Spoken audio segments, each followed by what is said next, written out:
हैं एक बड़ी खबर के साथ। जी हाँ, बड़ी खबर क्या आ रही है वो हम आपको बता रहे हैं। दरअसल लखनऊ में व्यापारी सुजीत पांडे हत्याकांड का खुलासा हो गया है। हत्याकांड में शामिल 2 शूटर मुठभेड़ में पकड़ लिए गए हैं। मधुकर यादव ने जेल जाते वक्त हत्याकांड की साजिश रची थी। जेल में रहकर भाइयों के साथ मधुकर यादव ने यह साजिश रची थी। वर्चस्व नगर पालिका चेयरमैन बनने के लिए यह हत्या करवाई गई थी। तो बड़ी खबर इस वक्त लखनऊ से आ रही है, सनसनीखेज हत्याकांड की। जेल में रहकर भाइयों के साथ मधुकर यादव ने यह पूरी साजिश रची थी। वर्चस्व नगर पालिका चेयरमैन बनने के लिए हत्या कराई थी। राजनीतिक मंसूबे जिसके कारण इस पूरे हत्याकांड को अंजाम दिया गया। व्यापारी सुजीत पांडे की गोली मारकर हत्या कर दी गई और उसमें शामिल 2 शूटर मुठभेड़ में पकड़े गए हैं। तारीख को एक सुजीत पांडे हत्याकांड में जो बदमाश शामिल थे वो शहर छोड़ के भागने की फिराक में हैं। इसी सूचना पे इन लोगों ने यहाँ पे बिजनौर तिराहे के पास में घेराबंदी की तो मोटरसाइकिल पे 2 व्यक्ति आते हुए दिखाई दिए। उन लोगों ने जब इन्हें मुखबिर की सूचना के बाद इन लोगों ने मुतमैन होकर इनको रोकने की कोशिश की तो बदमाशों ने पुलिस की टीम पे फायरिंग कर दी। उस फायरिंग से बचते हुए एसीपी कैंट की टीम ने अपना बचाव करते हुए बदमाशों पे फायर भी किया है। तो 2 बदमाश पकड़े गए हैं। इनके पास से 2 वेपन भी बरामद हुआ है। इनकी मोटरसाइकिल बरामद हुई है। दोनों व्यक्तियों का नाम, एक का नाम अरुण है और दूसरे का नाम मुलायम है।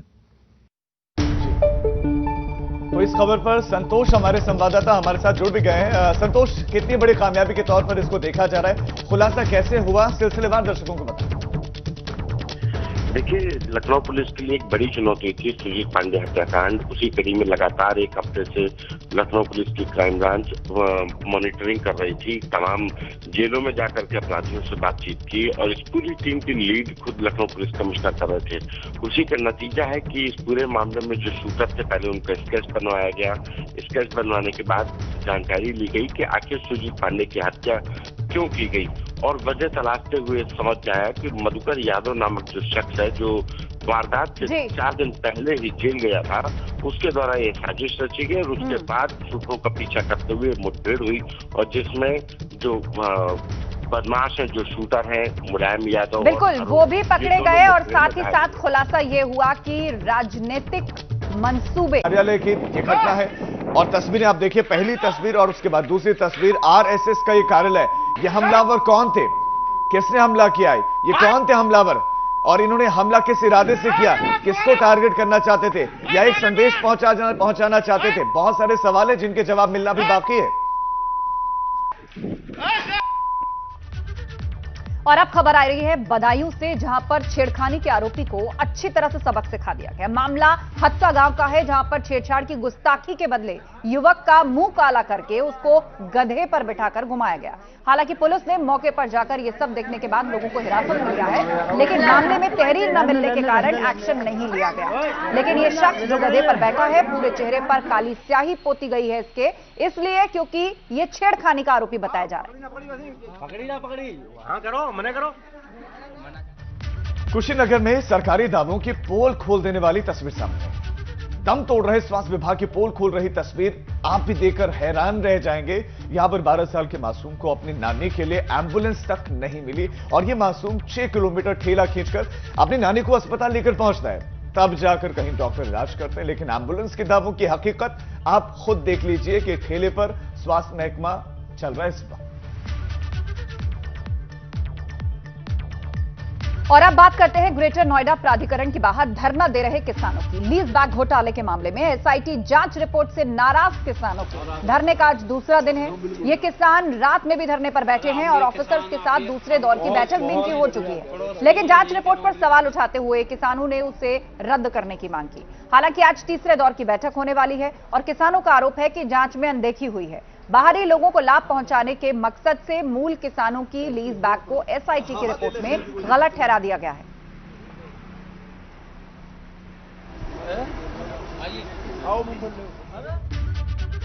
और चलिए अब वक्त हो गया सुपरफास्ट का। अवध से जुड़ी सारी खबरें आपको दिखाते हैं, चलिए देखते हैं।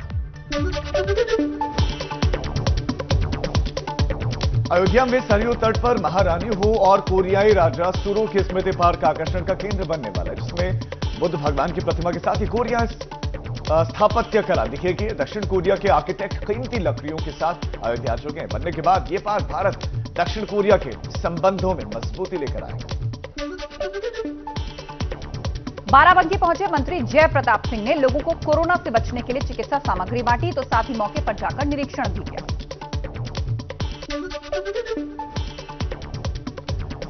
अम्बेडकर नगर में महिला किसान दिवस का आयोजन किया गया, जिसमें तमाम अधिकारियों के साथ करीब 1000 से ज्यादा महिलाओं ने हिस्सा लिया। 15 महिला किसानों ने को मुख्य विकास अधिकारी ने मोमेंटो देकर सम्मानित किया। प्रयागराज में ईडीएफसी के ऑपरेशन कंट्रोल सेंटर का उद्घाटन प्रधानमंत्री मोदी ने कर दिया है, जो दुनिया का सबसे आधुनिक रेल कंट्रोल सेंटर्स में से एक है। लखनऊ में एक युवती के सरेआम आत्मदाह करने से सनसनी फैल गई। स्कूटी लेकर पहुंची युवती ने खुद को आग लगा ली। जब तक उसे बचाया जाता तब तक उसकी मौत हो चुकी थी और अभी आत्मदाह के पीछे की वजह का खुलासा नहीं हो पाया।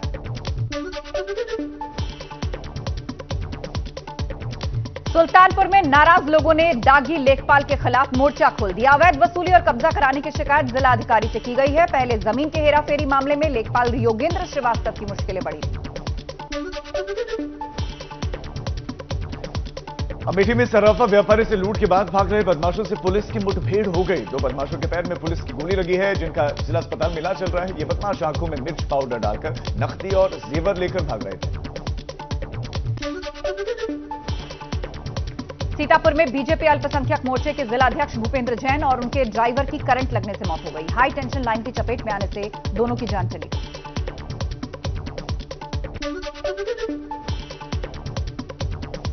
कौशाम्बी में घर में सो रहे अधेड़ की हत्या कर दी गई। सिर पर कुल्हाड़ी से वार करके उन्हें मौत के घाट उतार दिया गया। पुलिस ने शक के आधार पर 2 लोगों को हिरासत में जरूर लिया है और फिलहाल आगे की कार्रवाई कर रही है। प्रतापगढ़ में एक छात्र की गला दबाकर हत्या कर दी गई। शौच के लिए गए इंटर के छात्र की हत्या से सनसनी फैल गई है। 3 लोगों पर पुराने विवाद में हत्या का आरोप है। पुलिस मामले की जांच में जुटी है। औरैया में पुलिस ने फौजी के घर पर हुई लाखों की चोरी का खुलासा कर दिया। बदमाशों ने रेकी के बाद फौजी के घर में डकैती डाली थी। पुलिस ने 4 चोरों को गिरफ्तार किया है, जिनके पास से चोरी का माल भी बरामद कर लिया गया। फतेहपुर में सनसनीखेज वारदात पर पुलिस ने सख्त एक्शन लिया है। गांव में वर्चस्व को लेकर फायरिंग में हुई मौत के मामले में 16 लोगों पर कार्रवाई हुई है, तो 150 अज्ञात के खिलाफ मुकदमा दर्ज किया गया है। तो आपने देखी अवध के हिस्से की खबरें, वो भी सुपरफास्ट अंदाज में। अब कुछ और खबरें आपको बताते हैं और अब जो खबर हम आपको देने वाले हैं वो है गोरखपुर से, जहां पर रास्ते के विवाद को लेकर मारपीट देखने को मिली। दबंगों ने दहशत के साथ यहां असलहा लहराया है। 2 पक्षों में जब लाठी डंडे चले तो पुलिस को सूचना दी गई। पुलिस आई, 2 लोगों को हिरासत में लिया है। बेलघाट इलाके के छितौना गांव की यह घटना है। क्या हुआ है इस गांव में, यह आप इन तस्वीरों में देख सकते हैं कि कैसे ये 2 पक्ष भिड़ रहे हैं। हाथों में डंडे हैं। बरसाया चरण सिर्फ इतना ही नहीं, हाथों में असले लिए वो भी लहराए गए। तो 2 पक्ष किस तरह आपस में भिड़े आपने तस्वीरों में देखा। उधर फिरोजाबाद से दबंगई की तस्वीरें सामने आई हैं, जहां सिरसागंज सीएचसी पर रात के वक्त एक युवक ने जमकर उत्पात मचाया। अस्पताल के अंदर इस युवक ने तोड़फोड़ की, जिसकी हरकत सीसीटीवी कैमरे में कैद हो गई है और अब इस पूरे मामले में पुलिस से शिकायत की गई है। ये तस्वीरें हम आपको दिखा रहे हैं, सीसीटीवी फुटेज है और कैसे यहां पर ये युवक दबंगई दिखा रहा है। इस युवक की करतूत सीसीटीवी में कैद हो गई है। रात के वक्त किस तरह उसने आतंक मचाया, यहां पर आप तस्वीरों में देखिए।